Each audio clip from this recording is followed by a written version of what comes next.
My parents left me nothing in their will, but my golden child sister got everything. They told me I never needed it, so I gave them a final gift in return. I sat in the front pew of the church, my hands neatly folded in my lap, staring at the polished mahogany coffin at the altar. My mother was inside, the woman I had spent my entire life trying to impress, the woman who, in the end, made it painfully clear that I was never enough. Tears pricked at the edges of my vision, but they weren't for grief. They were for closure, the kind I knew I'd never truly get. Beside me, my sister Olivia sniffled dramatically, dabbing at her eyes with a lace-trimmed handkerchief. She always had a way of making everything about her, even now. The priest spoke of unconditional love, but I barely heard him. My thoughts were drowning in the injustice of it all.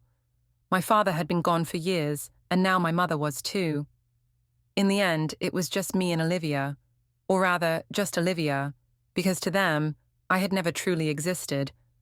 My sister inherited everything: the house we grew up in, the money, the family jewelry, even the antiques my mother swore she'd never sell. And what did I get? A short, cold, cruel note. You never needed it. I held that note between my fingers that morning, reading and rereading those empty words, feeling the fire of humiliation and rage burning in my chest.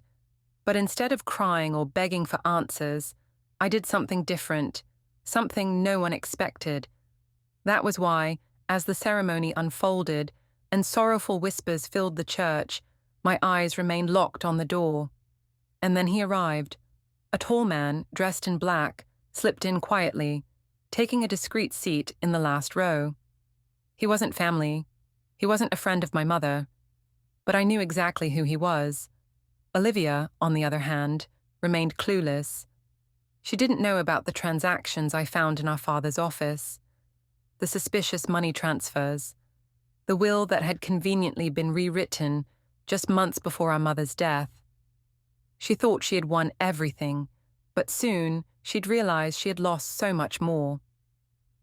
The ceremony ended. People began to leave, offering their empty condolences. Olivia turned to me, clutching my arm with the face of a grieving actress in a cheap drama. "This is so hard for me," she sniffled. I smiled, for the first time in a long time, a genuine smile. "Don't worry, Olivia. I'm sure things will change very soon." And without looking back, I stood up and walked out of the church, just like they had always done to me. But before I could step outside, a firm voice called out, "Miss Evelyn?" I stopped. The voice belonged to the man in black. He approached with a serious expression, holding a thick envelope in his hands. Olivia frowned, confused. "What's going on?" she asked. I turned slowly, taking the envelope without rush. I glanced at the name on the front and felt a chill run down my spine. "This arrived for you just before the ceremony," the man explained. "Your lawyer thought it was best to deliver it in person." I opened the envelope right then and there. My eyes scanned the words on the document, each line confirming what I had suspected all along. But it was better than I imagined. The last version of the will. The real will. The one my mother had changed months before her death. But Olivia and her accomplices had tried to hide. My sister's eyes widened the moment she saw the paper. She immediately recognized what it was. This can't be real," she stammered, her voice shaking. My lips curled into a slow smile.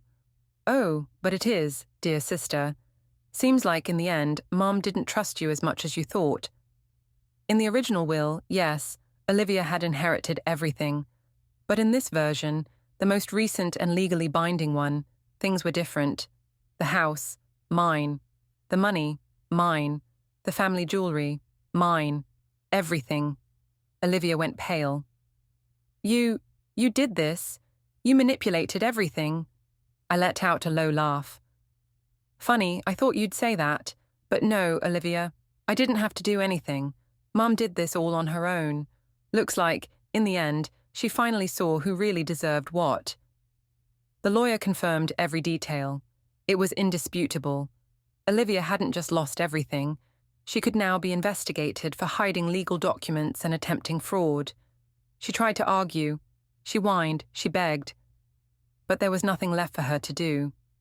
The golden child, the perfect daughter, now had nothing. And me? For the first time in my life, I had it all. I smiled, took a deep breath, and walked out of the church, feeling the weight of years of rejection finally lift off my shoulders. My final gift to my mother? Justice.